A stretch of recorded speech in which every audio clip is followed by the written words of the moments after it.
We met at ETH Denver a while back. They say, I'm curious if XRP is the next golden child of crypto. Wouldn't the supply be gone by now due to the value? Is BlackRock saving some for the rest? Thanks. I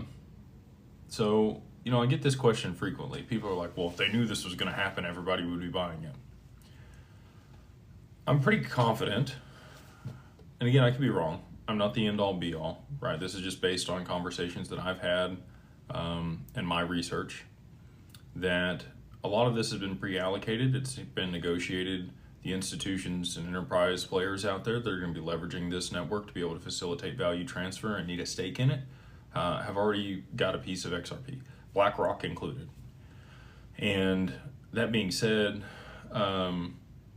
if somebody were to front run the market or cause a supply shock or push the price up prior to when they really needed it, it won't work.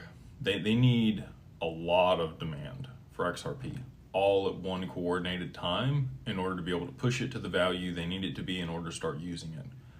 If they push it up 10, 20, 30 bucks and it falls back down because they didn't time the demand all at once, they're not going to be able to drive it to the price they need it to be.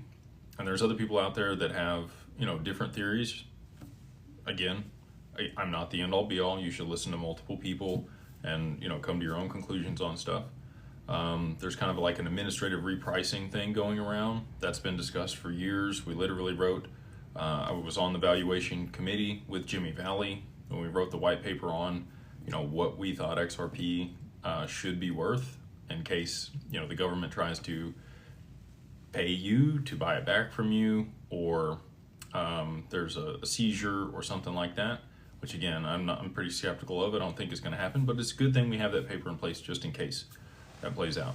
But an administrative repricing, my concern with an administrative repricing is it's a fixed value. It's not flexible. It needs to be dynamic in order to be able to continue to grow over time. And if it, this is the same reason I don't think it would ever be pegged to gold.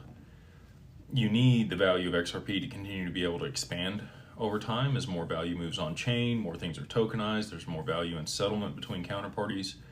If it's a fixed value, it makes it very rigid and it wouldn't fit the use case of an exchange rate peg. If you want to go look up a white paper that was written by the IMF in 2014, they talked about an exchange rate peg. Shortly after that, XRP was rebranded to XRP from Ripple's after it had been gifted to Ripple, and prior to that it was called XNS when it was originally minted. So